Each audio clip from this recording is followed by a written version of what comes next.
Да? Сегодня у нас мир, завершающая лекция, 22-й старший аркан. Почему я его поставил вместе с шутом? Смотрите, дело в том, что в той системе, в которой я работаю, да, в системе астрологических соответствий, 22 старших аркана никак не вписываются в существующую систему домов, знаков зодиака и планет. Просто потому, что если их расставлять в соответствии с характерами карт, в соответствии с характерами астрологической символики, скажем так, с деталями домов, с планетами, то получается так, что в последний дом мы можем впихнуть 2 карты. 3 уже с большим трудом сюда влезут. Я думаю, что третью пихать не нужно, тем более, что мир, он и не значит, в принципе, ничего такого, что является, скажем так, конкретно сущностью рыб. Нептуна и Юпитера, да, напомню, что 12-й дом у нас по соответствиям это борьба Юпитера и Нептуна, и в 12-м доме побеждает все-таки Нептун, да. И последняя карта, мир, она выбивается уже из этой борьбы. С другой стороны, шута, как мы не стремимся впихнуть его в мага, да, вернее, впихнуть его в первый дом, в Овна с его Марсом, очень сложно. Потому как там уже есть 2 карты, которые как раз и значат хорошо внешнюю и внутреннюю сущность Овна и первого дома. И, в принципе, Марс и Плутон уже не пустят сюда еще одну карту. Да? Магу с высшей жрицей бы как-то тут сладить. Шут тут был бы уже лишним. Поэтому если мы берем вот общую астрологическую составляющую, а я напомню, что в картах Таро есть и астрология, и каббала, и нумерология, конечно, и алхимия. В принципе, практически любую астрологическую, любую эзотерическую дисциплину мы можем с вами найти в Таро. Просто потому, что Таро является, не то чтобы сознательно, специально скомпилированной такой дисциплиной. Она-то и не дисциплина, в принципе, да. Из всех вот эзотерических псевдонаук карты Таро наименее систематизированная штука. Меньше всего из нее можно построить какую-то систему логичную. Даже если ее строить по аналогии с астрологией, то нам нужно что-то делать с младшими арканами. Старшие арканы мы распределить можем более или менее логично, более или менее разумно, более или менее систематизированно. А вот младшие арканы сюда впихиваются уже с большим трудом, потому как их 10, плюс по 4 карты для каждой масти. Поэтому на 12 домов распихать 14 карт очень сложно. Вот. Само собой, что некоторые тарологи умудряются как-то разделять 10 карт на 12 знаков, другие делят 4 придворные карты по, опять же, этому кругу, зодиаку. Юрий Хан, допустим, я знаю, что он первые 10 домов ставит по номерной карте, да, а вот карты придворные, паж, рыцарь, королева и король, он впихивает в 2 последних дома. Хоть это и выглядит совой натянутой на глобус, да, то есть как-то там оно трещит по швам, очень многое приходится притягивать за уши, да, и закрывать глаза на какие-то, неровности, да, но тем не менее, в принципе, такая система может быть. Младшие арканы тоже, в принципе, подтягиваются в эту систему, но уже не так ровно гладко, как старшие. Поэтому я, не то чтобы я такой, как это сказать, перфекционист, да, но определенные вот эти шероховатости в младших арканах меня смущают. Поэтому я распределяю только старшие арканы по колесу зодиака, тем более, что зодиак, он, скажем так, немножко подталкивает нас к такому философскому видению всего этого мироустройства, да, соответственно, и всей этой системы Таро. Поэтому есть смысл рассматривать только старшие арканы. И вот в этой классификации, в этой системе шут и мир, они как-то выпадают из этого круга, но выпадают очень интересным образом. как я уже говорил раньше, карты Таро очень похожи на одну такую длинную продолжающуюся историю. Помните фильм «Бесконечная история»? Вот карты Таро очень похожи на эту бесконечную историю в картинках. Можно сказать, что это астрология в картинках, что это алхимия в картинках. То есть, эзотерика в картинках, скажем так. Без лишних слов, молчаливая, но достаточно изобретательная в выразительных своих свойствах. И вот если мы аккуратно разрежем эту длинную полосу на прямоугольничке, у нас получится 22 старших аркана. Не то чтобы это специально там кто-то брал и резал, да, скорее всего, это продолжающийся такой процесс, когда вы хорошо понимаете мага, маг потихонечку превращается в высшую жрицу. Высшая жрица потихоньку в императрицу, императрица в императора и дальше. Человек, проходя путь по этим старшим арканам, он как бы сам постепенно меняется, внутренне и внешне растет, да, скажем так, саморазвивается. И в какой-то момент он подходит к завершающему циклу. И вот этот цикл логичным образом продолжается в чем-то новом. Если у вас что-то закончилось, у вас начинается продолжение чего-то нового. Если у вас закончился один сезон сериала, вы понимаете, что вам нужно смотреть следующий и автоматически подтягиваете там себе на закачку первую серию следующего сезона. Если последний, 7-й сезон закончился, вы приходите в уныние и понимаете, что надо скачивать, искать какой-то новый, следующий сериал, потому как долго вы не можете находиться без этой самой информации, вам приходится подтягивать опять что-то новое. Да? Таким образом, вот тот мир, который является завершающим, скажем так, звеном в этой бесконечной истории, автоматически начинает являться продолжением. Можно сказать, что вот та длинная лента бумажная, которая сворачивается в кольцо, она накладывается одним своим хвостом на начало следующего витка. И таким образом у нас получается такая не столько кольцо, сколько один виток пружины, один виток спирали. Не спирали, скорее все-таки пружины, да, вот этот как пружинка в ручках, да, таких, знаете, там есть такая пружинка, да, вот там вот она. Она такие колечки, которые навиты одно на одно, идет все дальше и дальше и дальше. Вот можно сказать, что мы смотрим на все это дело сверху, как в такую трубу, и видим, как эти карты Таро заворачиваются новым циклом, и мы двигаемся все выше, выше и выше. И вот можно сказать, что шут и мир — это начало и конец витка. Если мы сравниваем всю эту штуку, допустим, не со спиралью, а со спиральной лестницей, с винтовой лестницей, да? Ступеньки лестницы — это арканы. Одной ногой мы находимся на следующем аркане, другой ногой мы все еще остаемся на предыдущем и потихонечку двигаемся, стараемся не перепрыгивать через ступеньки, да, чтобы не упасть с этой лестницы. Но рано или поздно мы приходим на какой-то этаж, на какой-то следующий уровень и понимаем, что винтовой пролет закончился. И нас ждет следующий винтовой пролет. И вот та широкая ступенька, которая является одновременно последней ступенькой пролета, одновременно является как бы полом уровня, этажа, и одновременно является отправной точкой для следующего витка на следующий этаж, еще выше. Вот это одна и та же ступенька, она играет сразу несколько ролей. Конец чего-то, начало чего-то и какая-то фиксированная база. Нас интересует конец витка и начало следующего витка. И вот этот конец витка и начало следующего — это одна и та же ступенька. По сути, когда мы на нее заходим, мы заканчиваем. Но когда мы с нее же начинаем следующий виток, мы с нее же и начинаем свой следующий ход. Поэтому это то, что можно сравнить с выражением альфа и омега. Начало и конец. Помните, чья это фраза? Да? Я думаю, что помните, если вы хоть чуть-чуть знакомы с христианской религией.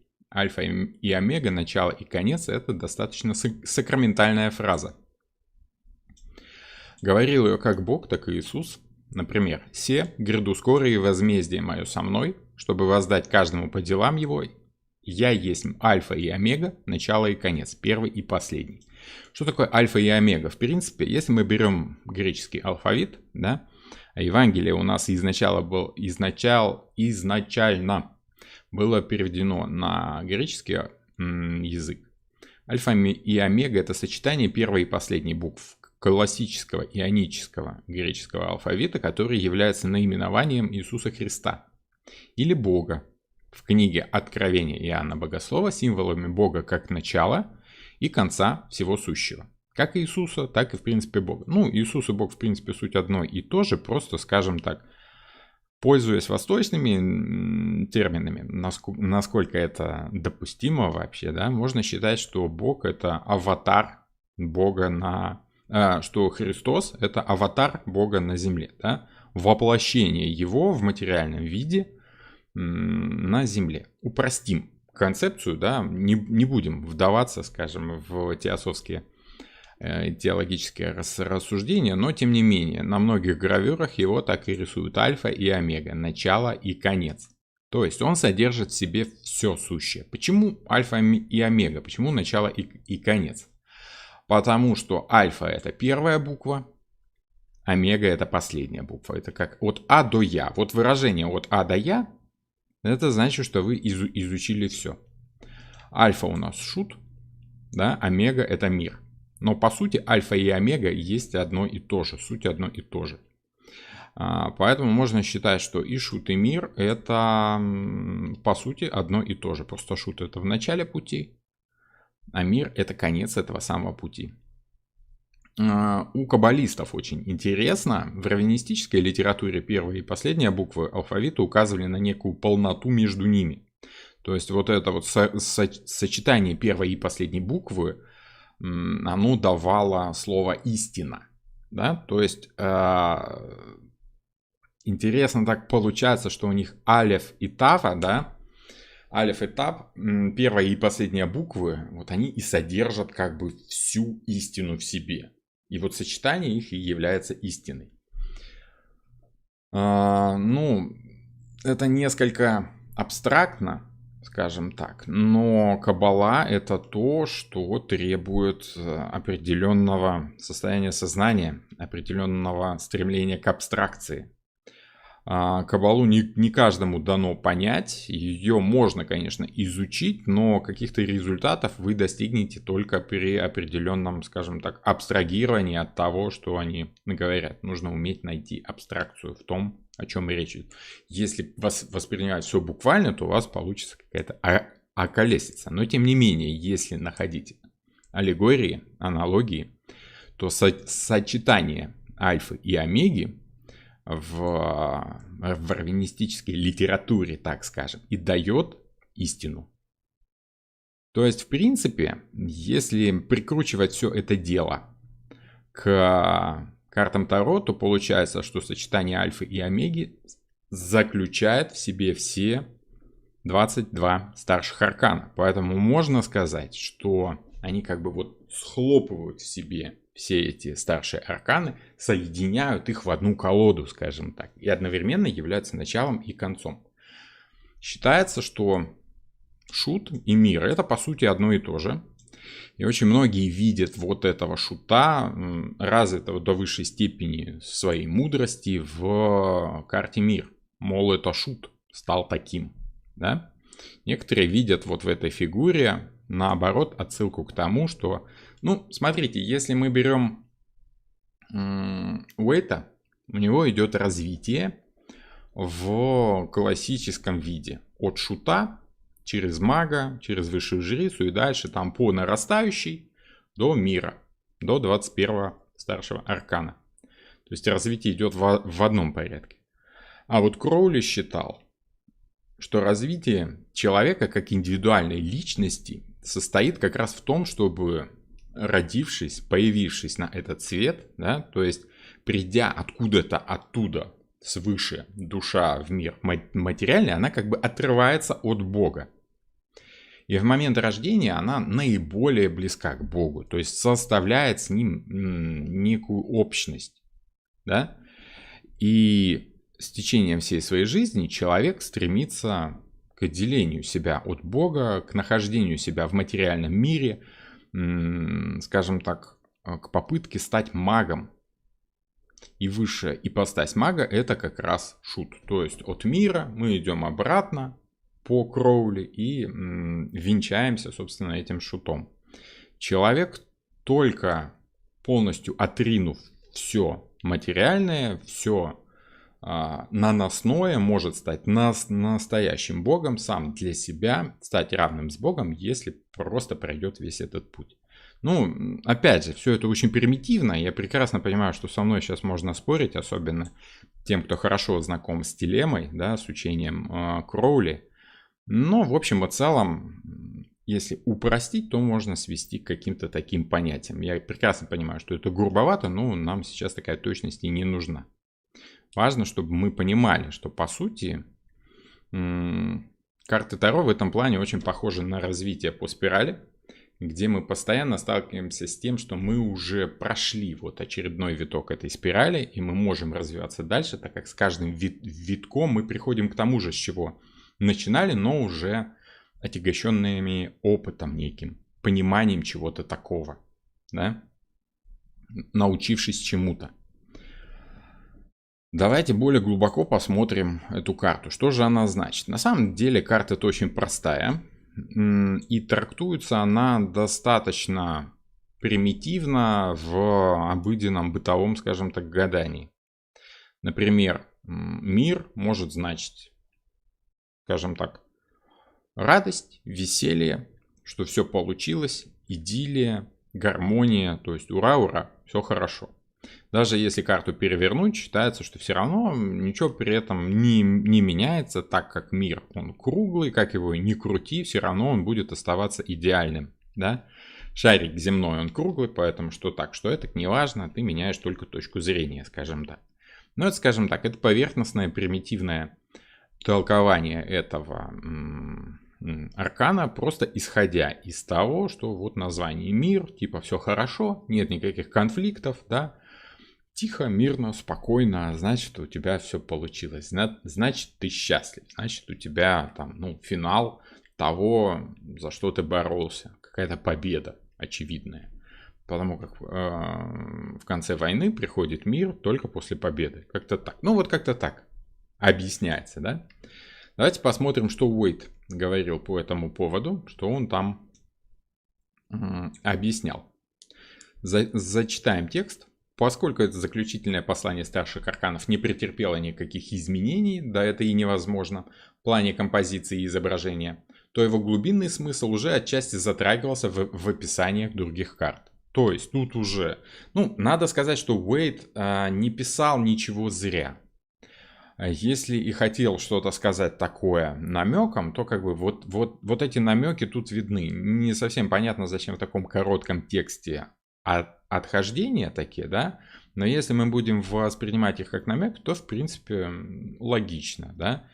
То есть то, что в этом мире заключено в принципе все, что есть в всех остальных старших арканах, на это Уэйт и намекает. Глубинный смысл уже отчасти затрагивался в описаниях других карт. Эта же карта представляет совершенство и конечность Вселенной. Это запомним. Заключенную в ней тайну, ее духовный экстаз, когда она осознает себя в Боге.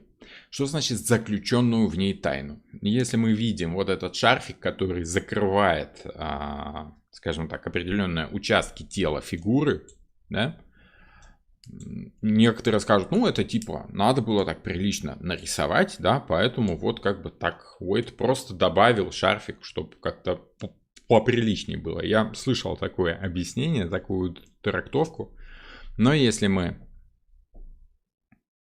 вернемся к нашим картам, да, мы с вами увидим, что в истине никаких шарфиков нет. Ну, в звезде, да, никаких шарфиков нет. Фигура обнаженная полностью. Дьявол, там тоже анатомические подробности присутствуют. Влюбленные, то же самое. Обнаженные полностью, ни стыда, ни совести, да. Поэтому странно, что в мире, да, присутствует вот такой какой-то непонятный шарфик. Непонятно он зачем там нужен. На самом деле, смотрите, шарфик-то он... Где это у нас? Вот. Шарфик, он у нас фиолетовый, а фиолетовый цвет, он и значит какие-то высшие, непостижимые истины. Да? Почему? Потому что если мы берем радугу, да, фиолетовый цвет считался цветом каких-то либо очень высокопоставленных лиц, королей, королев, либо папы римского. Да? Не помню, то ли и сейчас он им считается временами, то ли раньше считался. Но, скажем так, это высшая полка. Низшая полка – это красный цвет. Если мы берем радугу, у нас идет все от красного до фиолетового. Есть инфракрасный, тот, который уже ниже пределов видимости, да. И есть ультрафиолетовый, который находится как бы в верхнем пределе видимости, мы его не видим. Вот фиолетовый цвет, он значит некие философские, магические и религиозные истины. Раньше это был самый дорогой пигмент. Да, что-то в этом роде, поэтому считалось, что вот только самые-самые уважаемые люди могут себе это позволить. Либо самые влиятельные, скажем так. Но традиционно считается, что вот маг должен быть в фиолетовом одеянии, потому что это как бы какие-то тайные истины. Вот. Ну и, собственно, то, что эта фигура укрыта, нам намекает на то, что мы не полностью познаем истину. То есть истина есть, но, как Уэйд пишет, многие считают, что фигура олицетворяет истину, однако правильнее было бы отнести это предположение к 17-й карте. На 17-я карта у нас звезда, как я только что показывал, да, вот там истина, она в самом деле обнажена полностью, она не скрыта ничем. Да, все ее тайны нам предъявлены. Но в мире мы доходим до понимания того, что реальная истина, она всегда оставляет в себе оттенок непознаваемости. Нет на свете людей, которые проникли бы в истину полностью так, что все тайны Вселенной открылись перед ними. Человек в материальном своем существовании не может видеть истину целиком. Поэтому это не истина, это скорее душа, которая... Душа, сознание, разум, как угодно можно эту фигуру трактовать, которая находится в состоянии гармонии, в состоянии полноты, ощущения этого мира полностью. Поэтому эта карта представляет совершенство и конечность Вселенной, заключенную в ней тайну. Собственно, вот об этой тайне речи идет. Ее духовный экстаз, когда она осознает себя в Боге. То есть это момент озарения, это момент истины, такой не земной, а скорее божественной. Это то, что может называться благодатью. Это то, что может называться озарением, инсайтом, ну таким всеобщим, всеобъемлющим, да, когда ты понимаешь все. Осознанием. Это может считаться просветлением, к которому стремятся люди в буддизме. Да? Вот тот самый Будда. Ну, можно сказать, что мы тут с вами видим Будду, если оперировать восточной терминологией, скажем так. Как-то так. Более того, это состояние души в осознании божественного видения, отраженного от познавшего себя духа. То есть это не столько единение с Богом, да, скорее осознание себя в этом самом Боге. Осознание себя как частицы Бога. Вот. В макрокосмическом аспекте карта несет целый ряд посланий. Это, к примеру, состояние воссозданного мира, в котором закон проявления возводится в высочайшую степень природного совершенства. Ну, то есть это по максимуму, настолько хорошо по максимуму, насколько может быть на данный момент. То есть карта не будет вам указывать, что прям все идеально. Карта будет указывать вам, что все хорошо, что является сейчас очевидным. То есть, насколько возможно, настолько хорошо. Лучше было бы уже плохо. Можно сказать, что карта значит скорее гармонию, нежели истину. Но еще в большей степени это история прошлого, уносящаяся к тому дню, когда обо всем было сказано, что это хорошо. когда пели утренние птицы, и все сыны Божии оглашали мир радостными возгласами.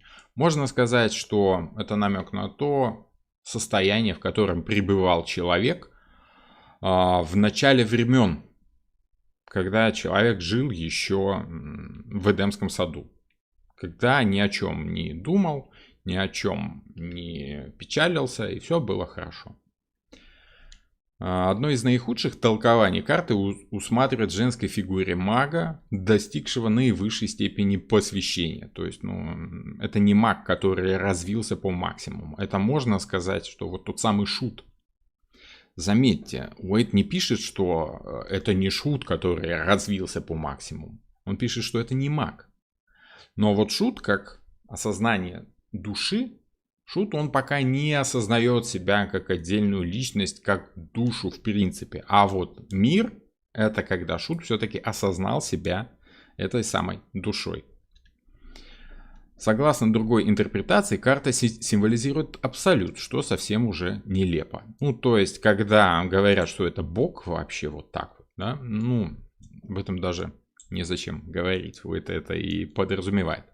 Многие считают, так, про истину я уже говорил, и, наконец, эту карту именуют еще венцом магов. Вот насчет венца магов я не стал копать, просто потому что, как-то времени так не было, да, может быть, попозже, когда я закончу очередной цикл карт Таро, да, может быть, поищу вот все эти детали и несоответствия, на которые у меня не хватило времени. То есть Уэйт, как всегда, намеками, полунамеками, отсылками к другим картам описал нам эту карту и характеризовал ее скорее как, мы с вами выяснили, как гармонию. Что-то такое вот среднее можно вывести из его мутных таких вот очень нептуновских фраз. Хорошо. Что привлекает наше внимание на этой карте? Тетраморф. О тетраморфе у нас речь шла уже раньше в колесе фортуны. Там чуть более подробно, что такое тетраморф. Однако здесь у нас тетраморф несколько другого вида. Тут у нас только головы вот этих быка, льва, орла и ангела. Без тех книг, которые были у нас в колесе фортуны. Там тетраморф с книгами характеризовал, скажем так, вернее, символизировал собой систему, которую выстраивает себе человек. Как человек понимает для себя все 4 составляющие материального бытия. А вот здесь эти книги уже не нужны. И об этом очень интересно говорит и Кастанеда.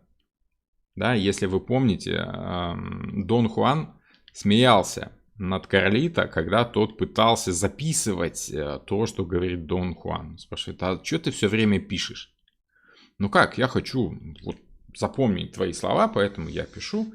Дон Хуан стал смеяться над Карлито, говорит, что это уже полная глупость, записанное слово не несет в себе того, что я включаю в этот смысл. То есть можно сказать, что слово записанное только часть из всего того контекста, который несет в себе рассказчик. Можно сказать, что каждый раз, когда человек, описывая свое состояние, характеризует его неким словом, это слово при его внешней повторяющейся форме несет все равно несколько иной, в зависимости от контекста, в зависимости от дня, от времени суток, суть. Это как все равно, что мы будем считать, что хлеб, который мы покупаем каждый день, это вроде бы один и тот же самый хлеб.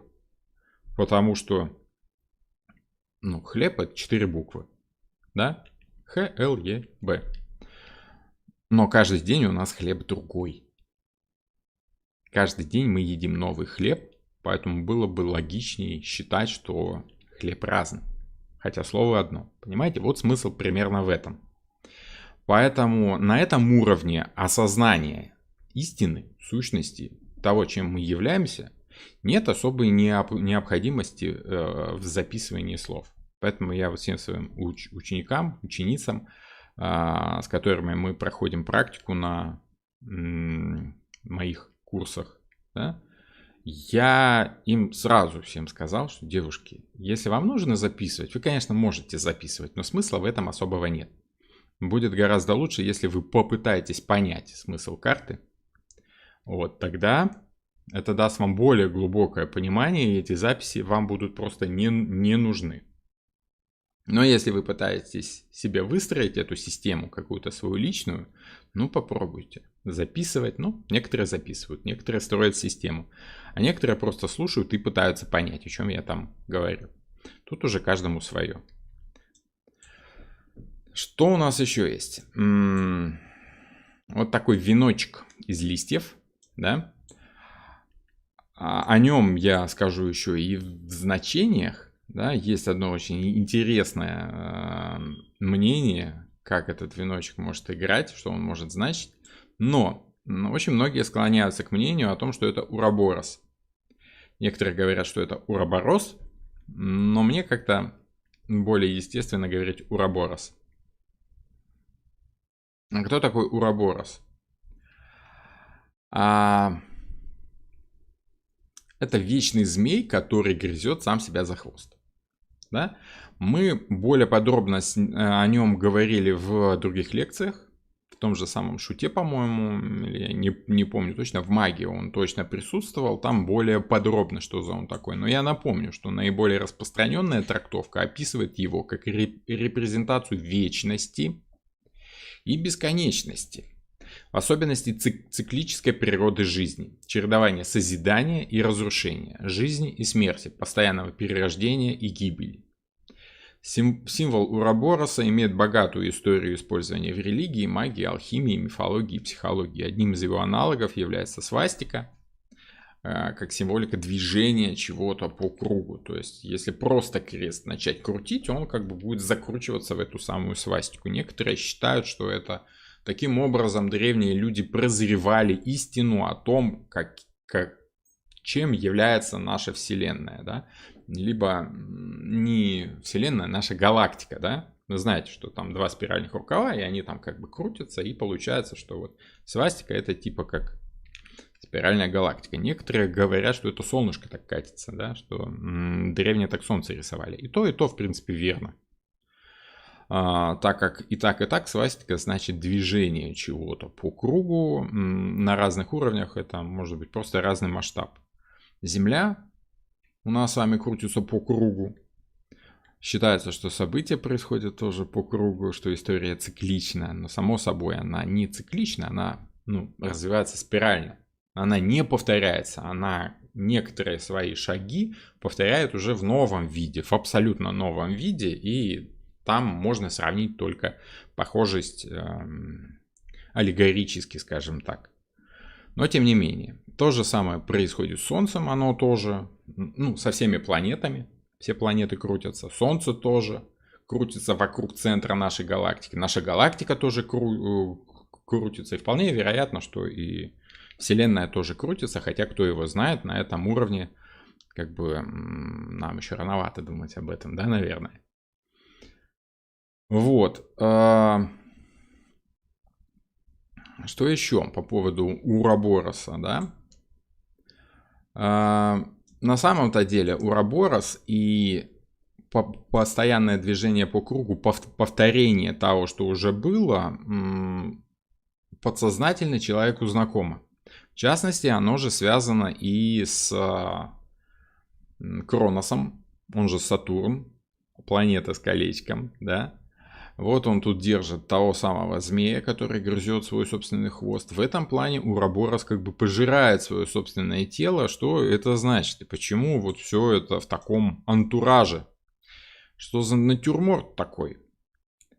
Вот, кстати, натюрморт по-французски это мертвая природа. Да? То есть, если вы не в курсе, натюрморт это когда вот берут убитых зайцев, уток, всякие там овощи, фрукты, всякое вкусное, да, выкладывают на стол и потом рисуют. То есть такая мертвая собранная природа. Так вот, символика вот этого серпа, это серп Сатурна, он же Кронос, он же время, да. Это символика смерти. Натюрморт — это вот и есть вот этот самый товарищ, да.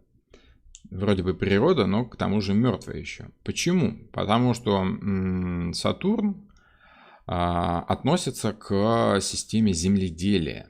Почему он пожирал своих собственных детей? Мы с вами разбирали раньше в башне, если мне не изменяет память. Можете поискать в плейлистах. Но вкратце, скажем так, это бог земледелия, потому что мы сначала выращиваем что-то, заботимся как о своих собственных детях, потом сжинаем все эти плоды и поедаем. Животноводство. Мы сначала заботимся об этих свинках, хрюшках, овечках, коровках, лошадках. А потом берем нож, режем и едим. Вот. Именно поэтому вот такая символика жестковатая. Да, вроде бы ты что-то выращиваешь, заботишься как о себе самом, а потом сам начинаешь это есть. Это символика жизни, повторяемости, цикличности жизни. В общем, это очень философская змея, которая вечно грызет себя за хвост в поисках истины и никак не может добраться до этой истины. Скажем так, еще и так. В общем, в Уроборосе очень много разных интересных смысловых аллегорий. Там прям непаханное поле. Если мы возьмем Фрейда и Юнга, ну, Юнг там более интересно выступил.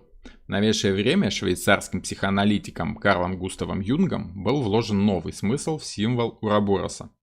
Так, в ортодоксальной аналитической психиатрии архетип Уробороса символизирует темноту и саморазрушение, да, ну то есть смерть, одновременно с плодородностью и творческой потенцией.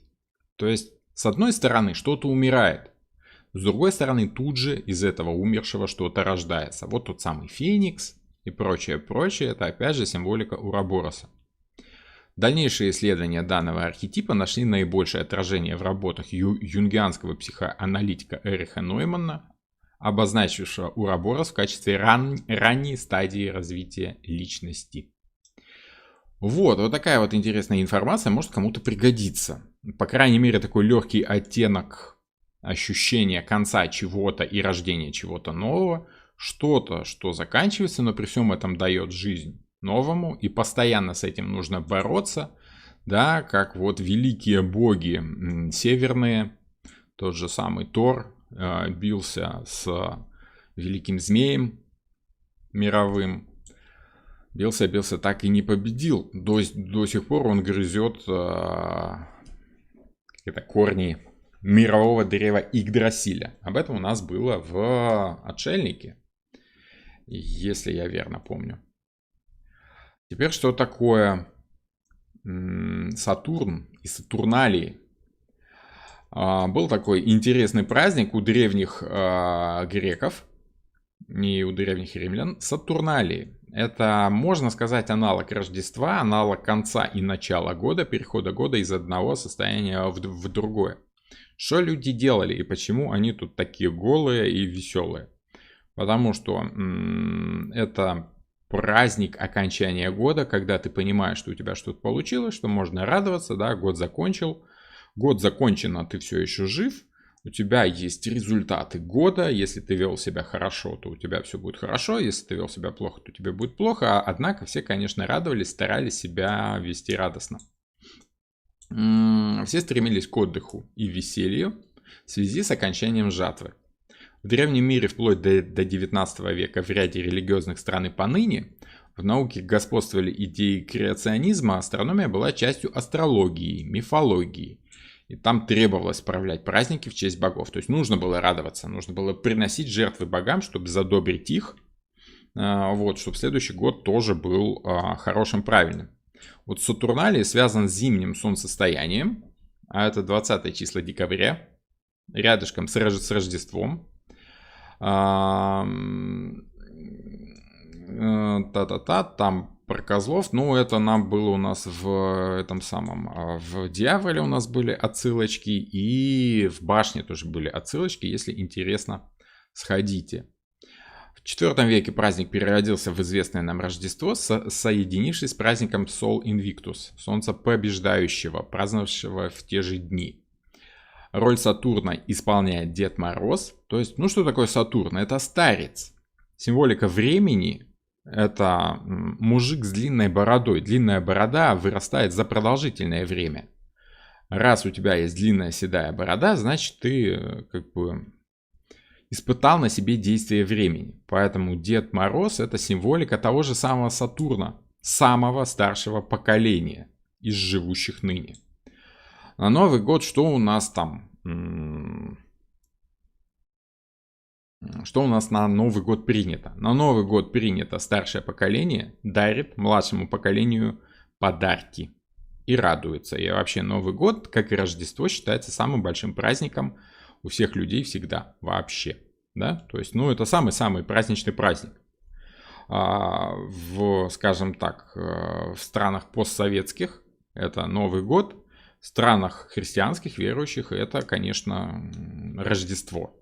Круче Рождества нет ничего. Может быть, там только Пасха, да, и прочее. Но, однако, Рождество — самый семейный праздник, где вся родня собирается вместе, старшие делятся опытом, рассказывают какие-то сказки, байки. Если ребенок вел себя хорошо, дарит ему подарки, да, вы знаете эту историю о том, что как бы у Санта-Клауса есть список всех хороших детей. Мало кто помнит, но раньше была еще и темная сторона Санта-Клауса, да, был еще и Бог, тот же самый Сатурн, в принципе. Он раньше выполнял две функции. Если ты хорошо себя вел, он тебя одаривал чем-то хорошим, да, что могло тебе продлить жизнь, что-то полезное давал в подарок.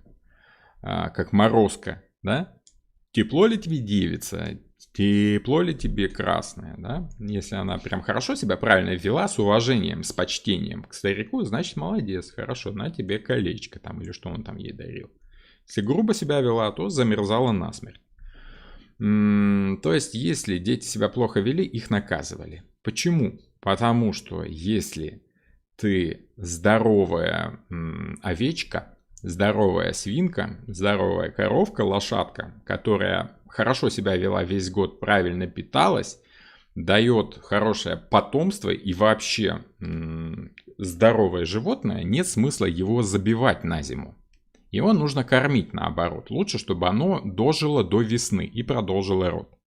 А вот если ты там хромала, да, вела себя плохо, бодливая коза и там прочее, вот такие вот хромые животные, совершающие ошибки в своем поведении неправильные, да, их резали в первую очередь просто потому, что они все равно бы зиму не пережили из-за там каких-то своих ущербностей, болезней, да, зато своим мясом они могли дать жизнь людям. То есть такая вот Новый год такая грустная сказка на самом деле. У нас-то сейчас мы знаем, что только дарят подарки, а вот о том, что тех, кто плохо себя вел, наказывали, мы уже забыли. Но вот об этом надо помнить. Мы просто с вами живем в мире, в достаточно золотом, счастливом, когда люди не голодают, уже забыли о том, каково это. Хотя вроде бы всего лишь 100 лет назад люди еще умирали из-за голода, да? Сейчас в это сложно поверить, однако он в Африке еще до сих пор. Хорошо, не будем о грустном, но тем не менее, как бы мир есть мир, он есть и хороший, и плохой, об этом важно помнить. И вот эта символика Сатурна в чем-то, да, я не говорю, что карта напрямую относится к Сатурну, боже упаси, нет, скорее она заключает в себе и этот аспект тоже. И раз уж мы сегодня говорим о конечности всего сущего и начале чего-то нового, да, то можно вспомнить, что все-таки как бы здесь у нас и заключается вот это ощущение этого колечка, продолжение года, конец и начало года. Что такое мир? Это окончание года. Что такое шут? Это начало года.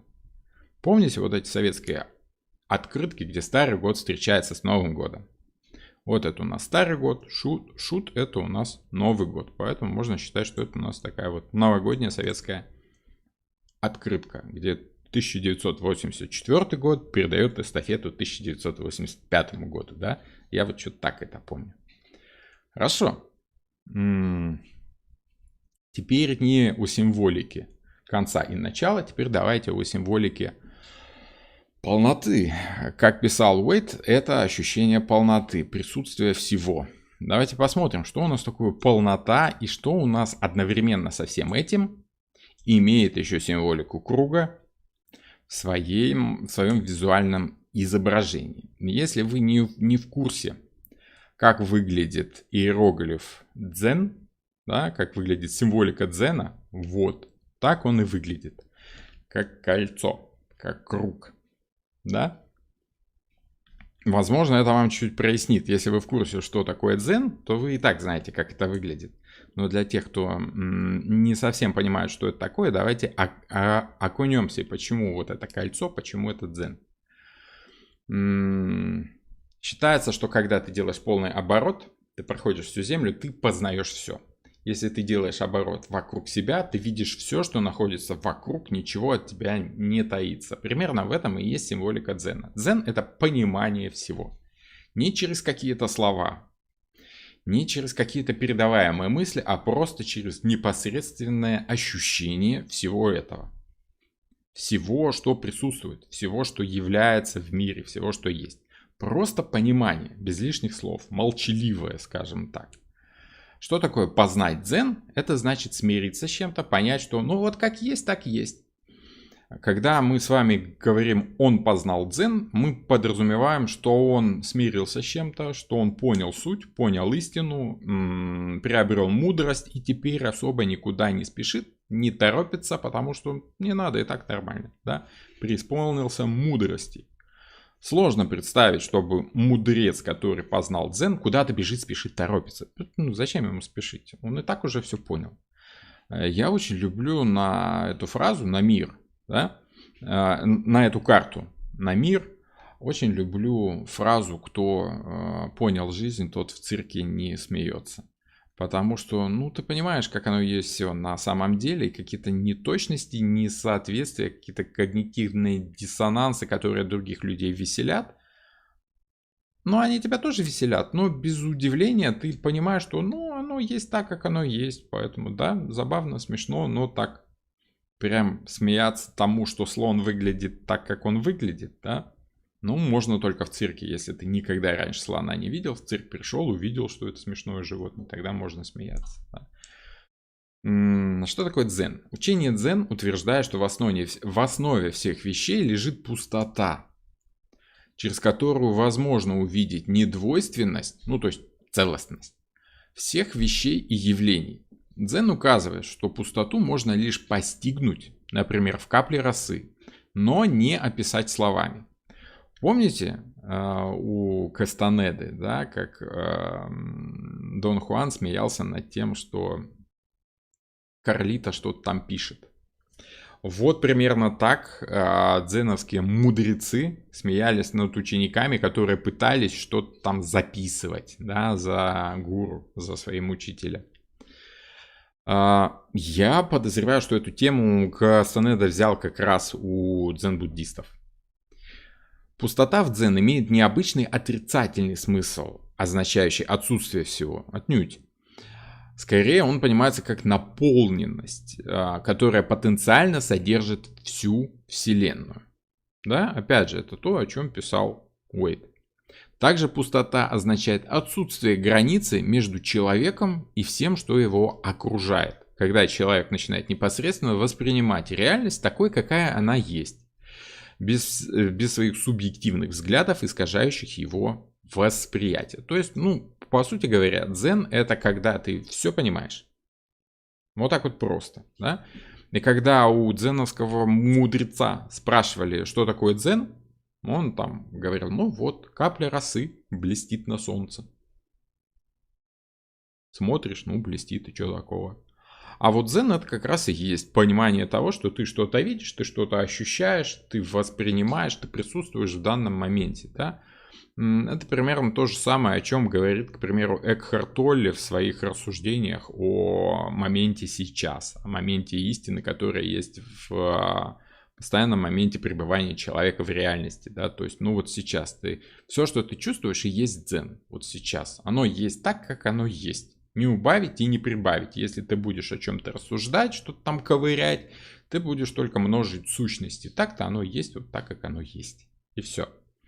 Кажется, что это какой-то бред, да, но по сути это на самом деле самая простая штука, которую только можно понять. Прийти к этому очень сложно, но когда ты это постигаешь, у меня этот момент был, наверное, где-то там в 27, ближе к 30 годам, да, что-то такое. Оно как-то не то, что было одномоментно случилось, просто потихонечку накопилось, и потихоньку ты как-то внезапно начинаешь понимать, что вот оно такое все, да, чего его там объяснять как-то, зачем его как-то пытаться понять, если оно уже есть в тебе, оно в тебе присутствует, и добавлять что-то лишнего смысла нет.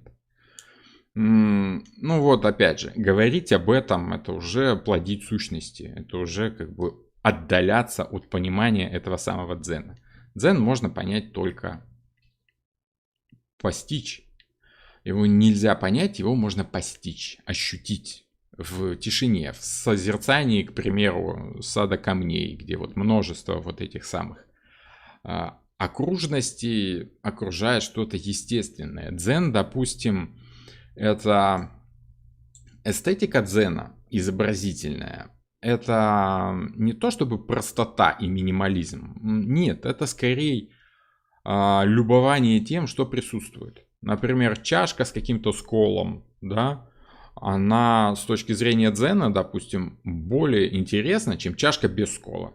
Потому что чашка без скола это просто чашка. А вот чашка, в которой есть какая-то неидеальность, не то чтобы дисгармония, а вот наоборот, вот эта неидеальность и вносит гармонию в ощущение того, что эта чашка уникальна. Например, если у вас 6 одинаковых ложечек для чайного сервиза, да, они, конечно, красивые, да, они составляют комплект, они как-то вот укладываются в систему. Вот ложечка вот одинаковая с ней, ложечка там, ложечка-близнец, да. А вот есть у вас одна ложка, которая не похожа на все другие. Она более крута с точки зрения дзена, потому что вот насчет нее вы точно понимаете, что вот эта ложка, это и есть эта ложка. Она как бы уникальна. Не то чтобы она не похожа на другие, она просто единственная в своем роде.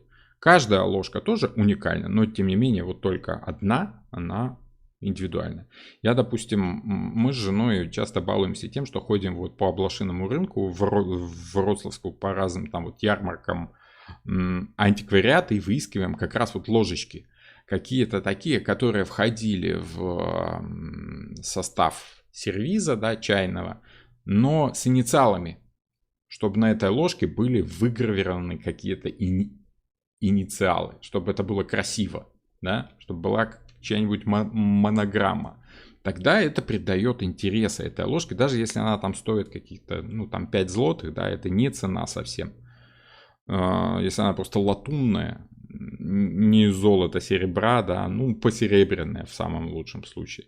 Но вот уникальность это то, что и является простотой, ну скажем так, простота в дзене и является красотой. Простота чего-то естественного, гармоничного, так скажем.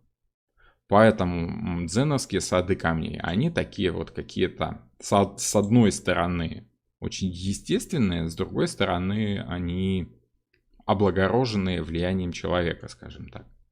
Опять же, если об этом говорить и приводить какие-то примеры, это будет нагромождение. Но если подумать и прочувствовать это, то вот можно ощутить ту самую полноту нахождения всего, что нужно в данный момент. Вот в карте мира есть все, что нужно. Она содержит в себе все, что необходимо. Если мы берем христианскую религию, либо западное мировоззрение, да, потому как дзен все-таки это тема восточная такая. А вот западная тема это скорее смирение. Да? Мне вот очень понравилась эта картинка, которая в принципе как-то так и символизирует это самое смирение. Я эту картинку видел уже давно, и она мне что-то так вот очень нравится. Какое-то что-то в ней есть, да? Что такое смирение, если мы почитаем в интернете, в открытых источниках? Смирение это самостоятельное психическое состояние покоя, умиротворенности, стремление к миру, умиротворению. Это, можно сказать, это субъективное мнение о восприятии, осознать, принять все так, как есть, принять ситуацию, перестать противиться, сопротивляться этой ситуации, принять как неизбежность, все так, как должно быть. Ну, в общем, дзен такой, да, если уж так смотреть, ну, дзен это то, что есть. Как есть, так есть, что там париться, да, грубо говоря. Такова жизнь, свойственность мира, характерность момента. Относится это дело к моральным качествам человека и в некоторых случаях является защитной реакцией человека при возникновении непреодолимых внешних условий. То есть, если вы не можете с чем-то справиться, у вас есть два варианта. Смириться с этим, либо и уйти из этой ситуации совсем. По картам Таро считается, что как бы смирение с этим и с тем, что происходит, и позволяет вам взять контроль над этой самой ситуацией. Как-то постичь эту ситуацию. Психологи современные видят смиренность следующим образом. Смирение вовсе не означает пассивную покорность, самоуничижение и отсутствие достижений и стремлений, как себе нередко представляют себе люди это качество. Смирение буквально означает быть с миром, быть равным всему в мире, не выше, но и не ниже. Мы с тобой одной крови, да, помните, как в Маугли?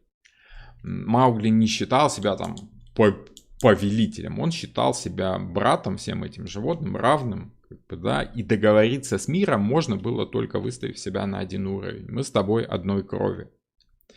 На самом деле смирение это психологический механизм соизмерения своих сил и достижений с внешними условиями. То есть, ну, это то, когда ты начинаешь чувствовать мир. Ты начинаешь играть по его правилам, ты начинаешь подчиняться ему, как бы, да, одновременно достигая своей цели, не забывая о том, что у тебя есть свои интересы. Смирение это не самообуздание, а адекватная самооценка. Соответствующая реальности обработка и оценка информации позволяет смиренному человеку понимать свою роль и положение в мире и обществе, принимать ее и конструктивно работать над позитивным изменением своих черт, способностей, знаний и умений для достижения лучших результатов. То есть это как одна из стадий принятия ситуации в свою жизнь, скажем так. Пожалуйста, вам отличная иллюстрация того, как человек, который пытается заняться каким-то делом, например, медитировать, да, молиться, приходит вот такой кот, который лезет на руки и говорит: давай меня гладь, надо меня гладить. Вот. А истинный дзен-буддист, он будет гладить кошку, потому что, ну, кошка пришла, можно гладить кошку. Можно молиться, кстати, можно молиться. Почему нельзя молиться, когда гладишь кошку? Ничего плохого в этом нет, по-моему. Вот можно сказать, что буддисты, они такие интересные товарищи, которые очень умеют смиряться, не теряя при этом себя, не теряя при этом ничего из того, что им нужно. А если мы берем христианскую символику, да, бывают такие очень интересные моменты, когда я видел пару раз там в каких-то трансляциях, да, как пока Папа Римский читал проповедь, там выбегают какие-то дети, да, начинают там садиться в кресло Папы Римского, либо там что-то спрашивать у него. Никто их не гонит. Папа Римский как-то очень так к этому относится лояльно, да, вот, и со смирением принимая то, что есть, то, что является. Мир послал этого ребенка, значит, ну, так и есть, значит, так и надо, что-то такого, ну, ребенок и ребенок. Вот такие дела, пироги. Как-то так. Поэтому дзен, как и смирение, это ощущение полноты всего. Это понимание себя, видение себя в этом мире и принятие всего этого дела. Можно сказать, что это объективность. Есть субъективность. Ну, там Юлия пишет, что мне дзен только снился. Юля у нас дева. Да? Я помню, Юлия моя ученица. У дев есть отличное умение субъективно видеть ситуацию и понимать, что конкретно нужно сделать в данной ситуации. Вот. Девы умеют конкретизировать, то есть это максимальная субъективная оценка ситуации с конкретной целью, с целью практичности. А вот мир, он все-таки относится скорее к противоположному дому. Это вот где-то там за 12-м домом, да, выход на следующий виток. Это объективность, это понимание того, как оно есть на самом деле. Бессистемно, скажем так. Вот.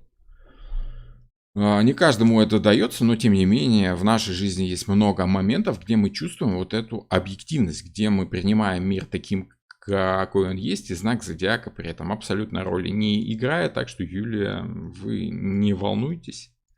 У каждого в жизни будет такой момент. Давайте посмотрим значения, которые приобретает карта в каких-то раскладах, в практических. Напомню тем, кто знает, и сообщу тем, кто не знает, что более серьезно практические значения где-то в работе, в раскладах, в каких-то реальных мы разбираем с учениками на курсах, которые посвящены больше практике, нежели теории, хотя там я и затрагиваю какие-то более глубинные, более отчетливые значения карты, которые приобретает эта карта в работе, в раскладах. 13-й дом, если бы он был. Хорошо. По значениям. Если мы разделим, как обычно, всю нашу, ну, не то чтобы жизнь, да, но события, которые происходят, тематика раскладов на 4 условные части, которые можно разделить на социум, финансы, действия и эмоции. То есть, опять же, те самые 4 стихии, да. Социум и желания человека. Это работа, это внешний круг общения, это энергии, которыми мы обмениваемся с другими людьми. Энергии в кавычках, конечно, да. Я не мистик, я скорее диагност от карт Таро, да. Но в любом случае это что-то огненное такое, социальное. Это работа, где мы даем людям то, что они хотят от нас получить, и взамен мы получаем то, что нам нужно от этих самых людей. Общение с социумом, общение какое-то рабочее. По этой карте обычно выпадает какая-то широта взглядов, да, потому как, я уже напомню, объективность. Это понимание того, чем является ситуация на самом деле. Конец цикла. Ну, вот как я уже говорил, какие-то годовые циклы, либо может быть конец цикла квартального, допустим, да, там какой-нибудь финансовый отчет, завершение какого-то проекта, может быть, да. То есть мы чувствуем, что мы пришли к финалу проекта, скоро будет запуск следующего, но пока вот мы ощущаем, что все, в проекте сделано все. Ничего добавлять не надо. Все работает так, как работает. Если работает где-то с ошибками, ну, в любом случае, как бы нас ждет следующий этап работы, да, либо следующий проект. Тут уже как есть, так есть. Добавлять ничего не будем, выпускаем в печать так, как есть. Ошибки, значит ошибки. Смиряемся с этим делом, да, ощущаем, что работа сделана в полной мере, настолько, насколько возможно ее реализовать. Принятие общества как есть, да, по этой карте человек может принимать коллектив, в который он попал, в конце концов осознавать, чем этот коллектив является по сути, да, то есть понимать, во что он вляпался, скажем так. Это понимание формы и сути. Не просто формы явления, но и того, чем это явление на самом деле является в материальной жизни. Да? Что этот коллектив, кроме того, что это общность людей, еще и производит там некий продукт, допустим. Да? Вот. Умиротворение – это то, о чем я уже говорил. Да? Если человек чувствует, что его работа беспокоит, то как-то так, ну, в конце концов, он должен прийти к пониманию того, что как есть, так есть. Либо ты смиряешься с этим, либо, ну, ты выходишь на новый уровень. Поиск новой работы, да. Но по миру ты понимаешь, что вот оно так, как есть. Ну. Интернет. Почему интернет? Потому как интернет – это идеальная площадка для ощущения полноты человеческих суждений, да, насколько возможна разносторонняя оценка всего, что происходит в мире. Поэтому очень часто эта карта у меня выпадает, допустим, на общение через интернет. Просто потому, что там можно найти все. Там есть все во всей своей полноте, скажем так. Ну, по крайней мере, люди так это видят. Путешествие. Путешествие по работе, либо не по работе. Ну, в общем и целом, в принципе, это ощущение того, что ты видишь мир целиком, да. Если вы, допустим, работаете в каком-то локальном бизнесе, то это выход на какие-то там более широкие рынки сбыта, когда чувствуешь, что ты расширил горизонты своих событий, скажем так, своего влияния. Так будет правильнее, наверное. А в перевернутом значении эта карта будет приобретать все те же самые значения, только в отрицательном аспекте. Это путешествие, которое вам придется испытать. Это интернет, который может нести в себе как положительное, так и отрицательное. Это понимание того, что не только вы все видите, воспринимаете всю информацию целиком и полностью, но и информация о вас тоже может быть доступна кому угодно во всей ее полноте, в которой вы загружаете ее в сеть. Порой даже не загружаете, а просто как бы за вами там отслеживают все ваши действия алгоритмы Фейсбука, Гугля там и прочего всего этого. Да? Вот, как-то так. То есть вы можете понять форму и суть происходящих с вами событий в социуме, но если карта перевернута, то вряд ли это вам будет нравиться. Понимания от этого меньше не станет, да, но может оно будет не таким приятным, как вам хотелось бы. По финансам. Может выпадать как завершение жизни цикла человека? Да, вполне может. Почему нет? Конечно. Вот этот веночек из листьев вполне может быть веночком погребальным. Но это скорее ощущение того, что, скажем так, больше в эту жизнь добавить ничего нельзя. Да, вот как есть, так есть. Два жезла в руках фигуры мир. Это понимание того, ну вот тут сложно, есть кривотолки. Я бы не хотел сейчас входить в споры, что это значит, с моей точки зрения, это ощущение полноты всех, скажем так, аспектов жизни. Да? Если мы берем астрологию, если мы берем алхимию, да, и христианство то же самое, да, там есть символика креста, материальной жизни, да, то есть Иисус был прибит к кресту, к перекрестию, к материальной жизни. Он был обречен на физическое материальное существование. Это то, как божественная сущность пригвождается к материальному миру нашему. Вот. И вот это перекрестие из двух линий и является основным конфликтом, который, например, на Востоке может олицетворяться в виде инь и ян. Да? Вот черно-белые эти вот символика, черно-белый этот шарик. Да? Перетекание, постепенное прохождение добра и зла, света и тени, мужчины и женщины, верхний и слева, ну, дуальность мира. В этом плане вот это то, что соединяет дуальность этого мира, как бы вот в этот самый крест. Я считаю, что это две половинки креста. Две эти самые вот палочки, которые можно совместить и начать что-то новое.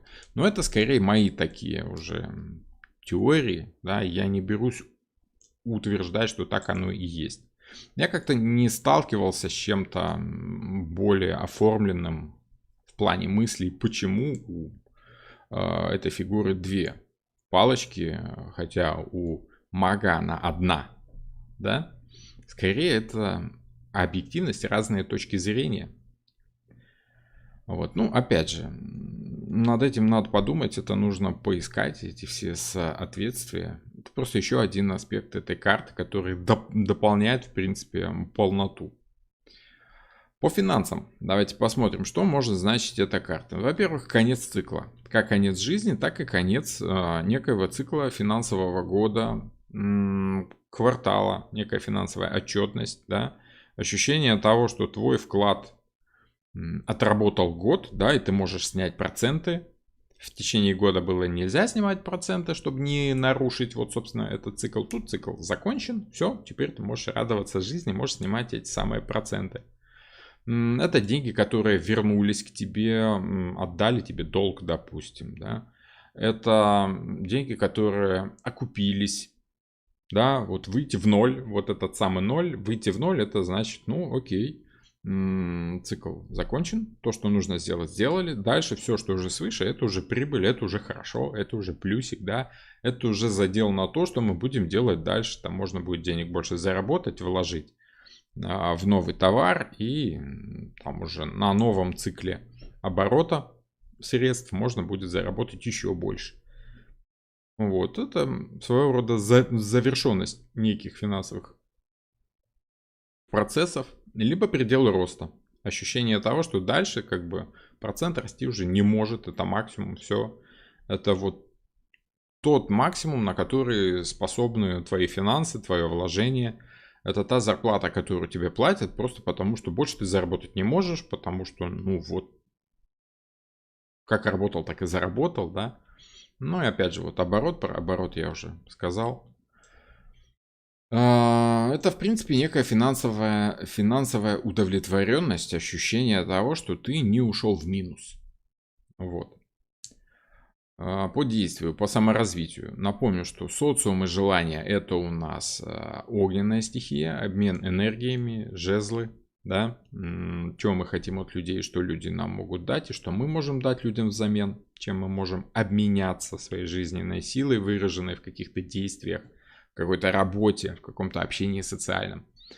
Финансы и имущество — это, конечно, земля, да, это то, чем мы владеем, это, скажем так, материальная сторона наших действий, нашей жизни, физика тела. Ну, по здоровью я не работаю, поэтому какие-то физические, телесные ощущения по этой карте. Скорее, общее самочувствие хорошее, скажем так, да. Вот. Если на карте мир фигура танцует, то можно провести аналогии с какой-то мифической богиней? Да нет, особо, как бы там они все радостные, летают, танцуют в какой-то в момент, им хорошо. Нет, вряд ли тут связано что-то и именно с танцем. Ну, скорее символика радости, да, танцуют, потому что ей радостно, вот и все. Там нет никаких сведений о том, что это богиня танца, либо чего-то там еще такого. Вот. Также чувствую освобождение от материального мира. Ну, что-то в этом роде, да. Да, то есть по финансам и по и имуществу тут скорее освобождение от каких-то задолженностей, освобождение от каких-то выплат, да, это полностью выплаченная ипотека, допустим. Ну, вот ощущение завершенности некоего финансового процесса. Это земля. По действию и по саморазвитию это огонь. Ой, виноват. Это воздух, мечи. Да? Это достижение цели по итогу. Это попадание в точку. Это победа.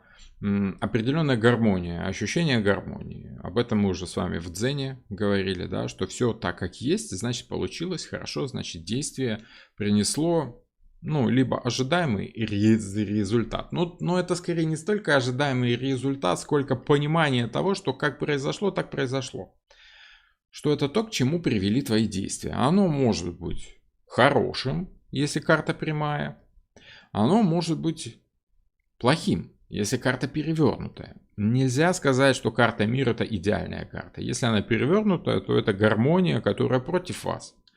Это когда вы понимаете, что ваши действия привели к определенному итогу, который, в принципе-то, вам может и не очень нравится, но какой есть, такой есть, понимая, что все логично, все гармонично, деваться никуда нельзя. Конец цикла. Далее, самооценка. Как я уже говорил раньше, да, вот психологи считают, что это самооценка, это понимание того, чем ты являешься в мире, да, ощущение себя как части процесса, которые происходят вокруг себя, как неотъемлемой части вовлеченности в эту самую жизнь.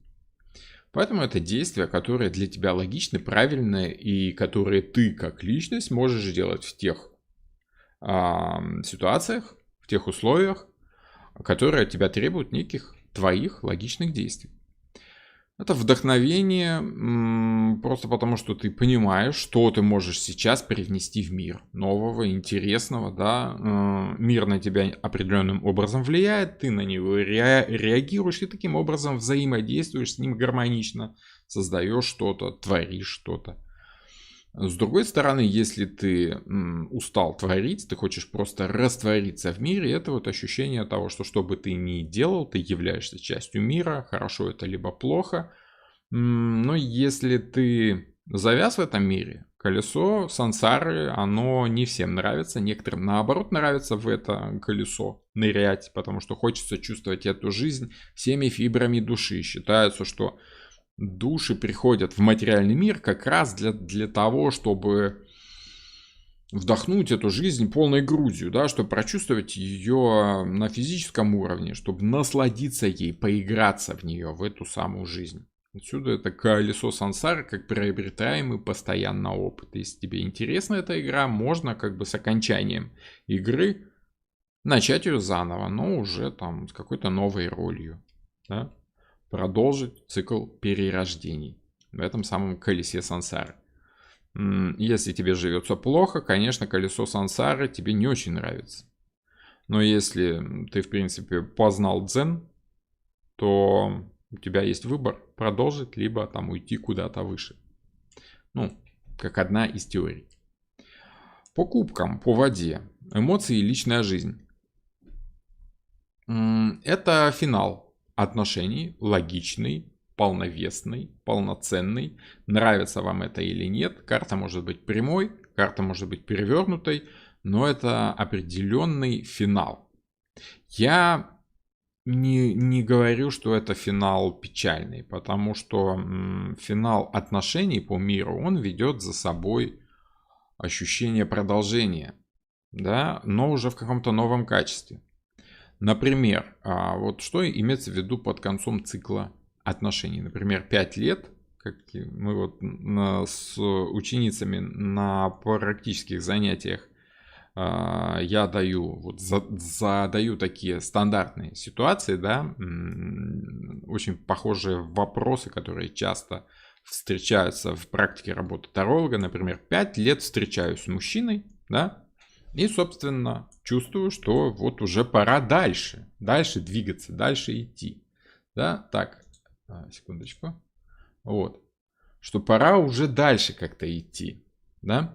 В этом плане мир значит, да, что ваши отношения подошли к логическому концу, и теперь нужно двигаться дальше. Например, ожидать либо приглашения в ЗАГС, либо рождения ребенка, либо развода, если вам так хочется, либо переезда в новую квартиру, если вам старой уже тесно. Ну, в общем, что-то новое. Например, не 5 лет, хорошо, пару месяцев встречались, да, конфетно-букетный период закончен, дальше следующий этап отношений, да, где вы уже чувствуете, что вы с этим человеком встречаетесь уже более серьезно. И там уже вступают в игру какие-то правила более новые, более серьезные, в которых вы еще новичок, да. Вот. Потом пару лет прошло, давай съезжаться, давай жить вместе. Тоже мир, тоже ощущение того, что все, добавить ничего в отношении нельзя, нужно добавлять что-то предельно новое. Например, съехаться жить вместе. И опять по шуту, по магу пытаешься овладеть, понять ситуацию, как-то и что-то там уже в ней делать, развивать, отношения уже на новом уровне. Потом пару лет прошло, чувствую, что все, опять мир. Опять ничего добавить нельзя, нового уже ничего нет. Отношения гармонизированы, значит, нужно двигаться дальше. Звать мужчину в ЗАГС. Вот. 2 года после ЗАГСа вместе прожили, все хорошо, вроде бы не убавить, не прибавить. Давайте думать о ребенке. Да? Ребенок. Хорошо, 9 месяцев походили беременной, чувствуете, что вот он мир, вот уже ребенок должен родиться, соответственно, дальше шут, новая жизнь уже в качестве матери и так дальше до каждого нового цикла.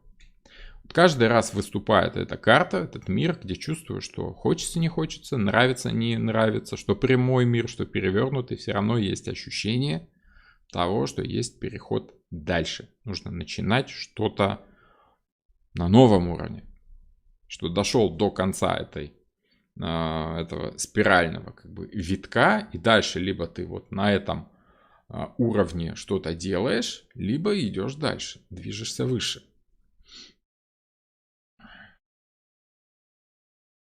Нумерологически 21 можно сократить до тройки 2 плюс 1 равно 3. Третий аркан. Императрица представляет природу в образе Великой Матери. Причем и императрица к Великой Матери... Не, ну, императрица Великая Мать, окей, хорошо. Причем тут мир?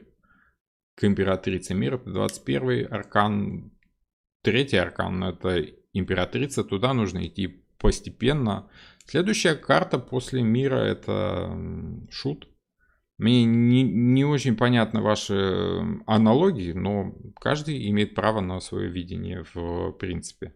Я, скажем так, я не нумеролог, да, я к цифрам, к числам в Таро отношусь с точки зрения Таро, а не с точки зрения нумерологии, поэтому для меня 3 это скорее третий дом.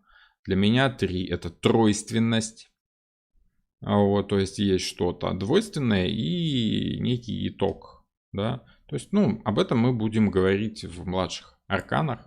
Если я буду читать цикл вот по младшим арканам, я вот не очень уверен, надо, нет, вроде бы есть там уже что-то по младшим. Но если захотите, можно как-то чуть более развернуто. Я пока еще не решил. Хорошо, ну то есть тут чувствуется переход на новый уровень всегда. Постоянно, если есть мир, есть понимание ситуации, ощущение хотя бы ситуации. Это не столько понимание ситуации, сколько именно ощущение полноты ситуации. Одновременно оно дает ощущение выхода на следующий уровень, хочется вам этого, либо не хочется. Вот. Теперь давайте посмотрим, какие современные образы, да, могут быть связаны с этой картой. И вот тут, конечно, сложнее, потому как карту не привяжешь особо к знакам зодиака, к домам, потому как там есть ощущение полноты происходящего понимания некоего цикла и выхода на новый уровень. Тем не менее, кое-какие фильмы у нас вспоминаются. Например, первое, что я вспомнил, это «Хоббит» Джона Рональда Руэлла Толкина. «Хоббит» или «Путешествие туда и обратно». И вот это прямо говорящее название, которое, в принципе-то, и подводит нас к теме того, что если ты куда-то идешь, ты совершаешь путешествие по кругу.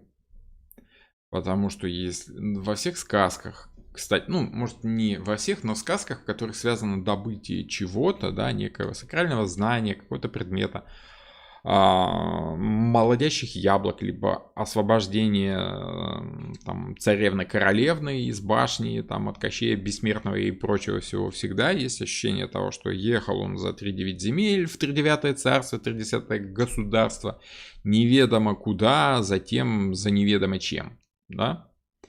И по итогу он туда приходит, побеждает кого надо побеждать, берет под белые ручки того, кого надо брать под белые ручки, да, и едет назад, домой. Приезжает домой, и дома там тоже у него что-то происходит. То есть вот эта тематика того, что ты идешь туда, что-то делаешь и возвращаешься назад. Тематика кольца, она присутствует во многих великих произведениях, в фильмах, в книгах, просто потому, что это логично. Это логично с точки зрения того, как человек ощущает этот мир.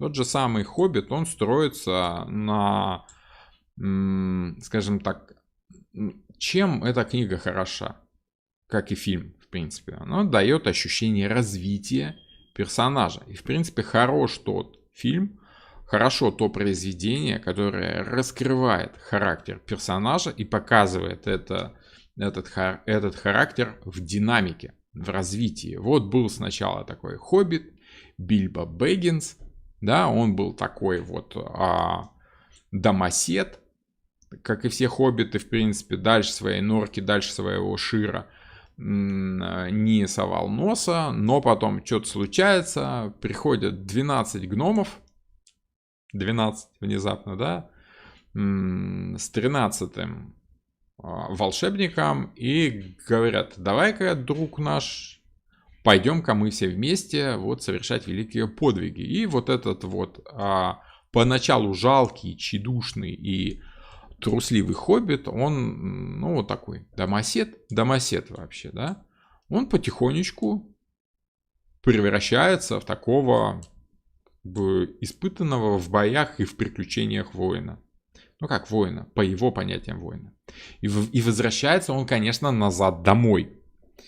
С сокровищами, с мечом, с доспехами. Это тот же самый хоббит, но на абсолютно другом, на абсолютно новом уровне развития характера. Испытавший что-то, понявший что-то, развившийся в чем-то. Вот такие дела.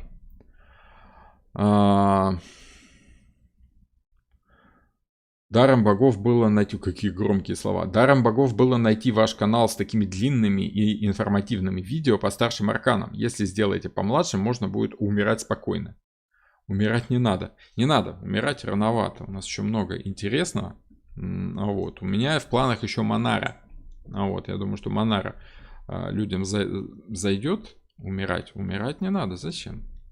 Зачем спешить? Все там будем, так что спешить не надо. Любое великое произведение, либо просто хорошее произведение показывает развитие персонажа. Причем наиболее отчетливое развитие персонажа прослеживается, когда его возвращают в те же самые условия, из которых его брали. Тот же самый Шир, те же самые хоббиты-соседи, но абсолютно изменившийся по-новому себя ведущий главный герой. Вот это и есть ощущение мира. Теперь он познал этот мир, теперь он понимает свою роль, которую он играет в этом мире, и играет ее более отчетливо.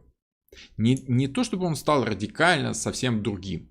Он раскрыл скрытые в себе качества. Он стал правильным. Вот. Это есть во многих современных произведениях. Берем вроде бы такой постапокалиптический, фантастический сюжет. Безумный Макс. Дорога ярости. Да? Казалось бы, какая тут нафиг высшая философия? Да, навалом присутствует. Во-первых, если мы берем целиком сюжет, есть интересное взаимодействие активного главного героя со скрывающей что-то загадочной главной героиней, так скажем. И вот этот их дуэт ярко символизирует взаимодействие человеческого, скажем так, сознания и тела, духа и души, мужского и женского, там, анима и анимус и прочее. Да? В этом фильме навалом прямо один на одном эти архетипы. И антагонист, такой дьявол, который окружен своими последователями, своими детьми, которые каждый по-своему, там, они какие-то уродливые, там, какие-то с недостатками, да, то есть это поиск идеального чего-то. Там и башня, в которой живут эти вот самые злыдни и управляют обществом, которое там где-то внизу барахтается в этой грязи.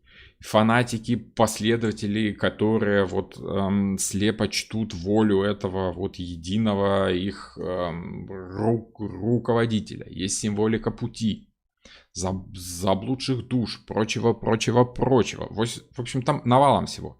Что самое интересное, вот тот рай, в который они едут, они же по итогу его так и не находят. Извините за спойлеры все, кто не видел, но посмотрите этот фильм. Во-первых, это красиво. Он яркий, зрелищный, такой взрывается все. И за всем этим есть глубокая философия, если понять, где она там спрятана. Они же возвращаются по итогу назад с победой. Они понимают, что рай это не то, куда ты едешь, не то где-то там место, да, это понять, что ты можешь представить для общества, для людей, для мира, вокруг себя, своего личного. Да? Рай это то, где находишься ты. И если ты в мире, в равновесии, в гармонии с тем, что происходит вокруг, то рай вокруг тебя. Поэтому можно вернуться домой и пытаться все это как бы наладить дома. Если ты победил своего дьявола внутри себя, то можно вернуться домой и начать все как бы заново, но уже так, как ты считаешь нужным, правильным, во главе с собой. Скажем так. Присоединяюсь. К чему вы там присоединяете? Младшие арканы тоже очень хочется. Ох, ох, ох, ох. Ну, дело в том, что в младших арканах нет так много высшей философии, да. Нет такой глубины, и пройтись по ним можно будет, но скорее так. Где-то так лекций на 10 максимум, да, по каждой карте, по четверкам. Единицы, двойки, тройки, четверки, пажи, рыцари. Может быть так. Пробежимся, чтобы ну, для полноты ощущений, чтобы уже как бы все карты были. Вот. Что еще? Какие еще фильмы есть? Из не особо известных, но такая, как бы если Безумный Макс это такая мужская тематика скорее, да? Прошу прощения.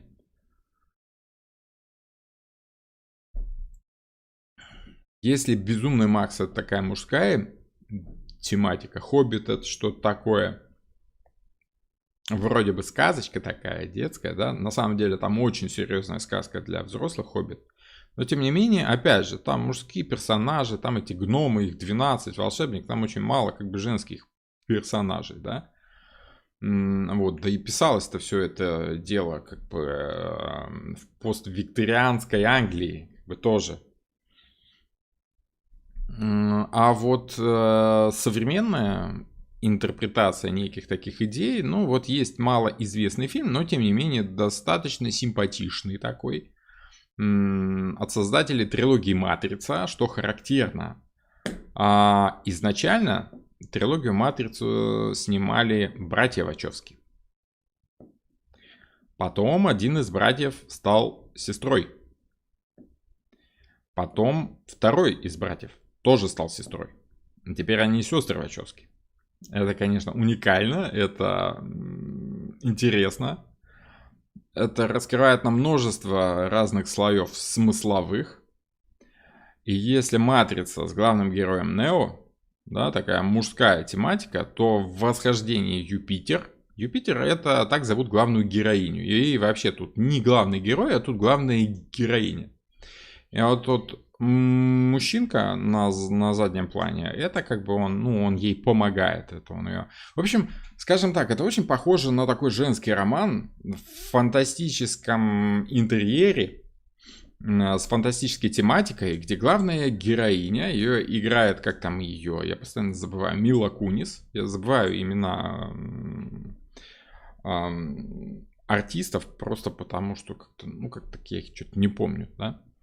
Мила Кунис, она играет девушку из иммигрантской семьи в Штатах, которая тяжело трудится, зарабатывает на благо семьи там какими-то уборками. У них там семейный бизнес по уборке домов богатых людей.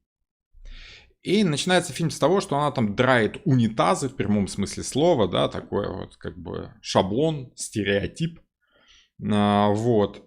В оригинале это вообще русская семья русских эмигрантов. Но, по-моему, что характерно в русском переводе, по-моему, это была польская семья. Ну, в общем, неважно. В общем, Восточная Европа, так скажем. В оригинале, конечно, русская, но неважно. И вот она драет эти унитазы и мечтает о том, чтобы стать богатой, и чтобы вся семья была счастливая, и чтобы не надо им было работать. Внезапно так оказывается, что она не просто так абы кто, а потомок там какой-то великой галактической царицы, принцессы, и сама тоже является принцессой. И за ней начинают охотиться там какие-то чуть ли не принцы, в общем, там включаются какие-то политические интриги, борьба за трон и прочее, прочее. В общем, такая романтика-романтика в межзвездном пространстве, с космическими боями, с этими... Ну, в общем, прям красота, захватывает дух. Я бы не сказал, что это супер крутой фильм, но тем не менее, он такой более или менее женский, и он показывает характер в динамике. Потому что в конце фильма она всех побеждает. Вот. У нее есть право на наследование трона вообще всей вселенной. И при всем этом она продолжает жить со своей семьей родной, да, в Нью-Йорке или в Америке там где-то. Продолжает чистить эти самые унитазы, но уже как бы с чувством собственного достоинства, с пониманием того, что да какая разница, вот моя жизнь, вот она моя жизнь, захочу буду так, захочу буду так. Сейчас я хочу вот с семьей помогать семье как-то делать так-то так. То есть, ну там такой прием, он достаточно плоский, примитивный, но тем не менее дает нам понять, что на каждом уровне своего развития мы можем ощущать, что с нами происходит, и относиться к этому так, как нам нужно. Вот, взять ситуацию в свои руки, осознать, что все на данный момент является именно тем, что нам нужно. И найти, скажем так, в ситуации максимум приятного, максимум хорошего. Осознание гармонии настоящего момента. Такое легкое кино на один вечер. Девушкам понравится, оно романтическое. Там поклонник у главной героини такой весь такой суровый такой, ну, мужчина, короче. Известный фильм «День сурка». Там все достаточно интересно. Опять же, персонаж растет. Причем смысл-то вот этой зацикленности, я думаю, что про «День сурка» вы все слышали. Герой Билла Мюррея оказывается зацикленным в одном дне. Он просыпается ровно в 6 утра под одну и ту же песню, да, с этим самым, да что у меня сегодня с презентацией, под одну и ту же песню, под один и тот же будильник, да, один и тот же день по кругу еще раз. Что бы он ни делал, этот день запускается заново, и ему приходится как-то с этим смириться, ему приходится как-то вот находить выходы в ситуациях, находить правильные выходы в ситуациях рано или поздно, из плохого такого гадкого человека, которым был герой Билла Мюррея, превратиться в мягкого, доброго, умиротворенного человека, который в конце концов каким-то чудом находит выход из этого дня сурка. И вот это, наверное, ну самое шикарное кино, которое можно вот сопоставить с этой картой. С тем, как человек смиряется с этим миром. Понимает, что он может дать этому миру, понимает, кем он является для этого мира, и таким образом находит выход, да, идет дальше. Очень крутое кино. Если вы вдруг каким-то чудом ни разу его не видели, обязательно к просмотру. Великолепное кино, плюс там, ну, такая комедия 80-х. Это уже классика кино, так скажем. Ну и из современных, из таких более философских, что ли, да, таких отчетливо философских, там без всякой комедии, без всякой какой-то аллегории, там просто такое кастанедовщина такая, да, но тем не менее, «Мирный воин». Я уже, по-моему, вспоминал про это кино. Фабула какова? Главный герой, молодой студент, спортсмен, подающий надежды там, на олимпийскую сборную, попадает в автоаварию и лишается возможности там, ходить, двигаться там, на какие-то месяцы. Лежит в больнице долго, восстанавливается. Но, само собой, ни о какой олимпиаде речь идти не может. Ему бы просто ходить, да, ему бы просто это самое.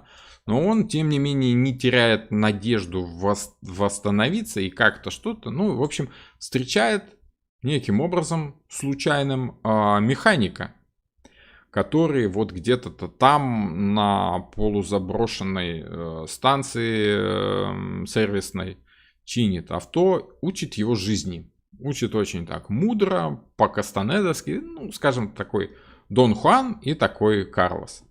Да? Очень крутое кино, но я бы вам советовал почитать книжку. Там более развернуто, более так, гей. Но если некогда, то на вечер, в принципе, кино отличное, хорошее. Тут очень шикарный образ отшельника. Человек, который живет сам по себе, преисполнен некой внутренней мудрости и может осветить путь тому, кто жаждет найти путь во тьме. Шикарное кино, но если мы смотрим на то, как меняется характер молодого человека, главного героя, это и есть вот путь к смирению, путь к тому, что ты можешь сделать для этого мира, как ты можешь ощутить его целиком в себе и себя в нем, и слиться с ним в гармонии, так скажем, на том уровне, на котором тебе нужно. Что характерно, как бы вроде как говорится, что эта история основана на реальных событиях, что в самом деле был такой молодой человек, который попал в автоаварию, но восстановился и даже как-то на Олимпийские игры вроде бы даже пробился. Не факт, что он там что-то выиграл, но, по крайней мере, даже уже то, что он пробился на Олимпийские игры, уже как бы, ну, было каким-то чудом.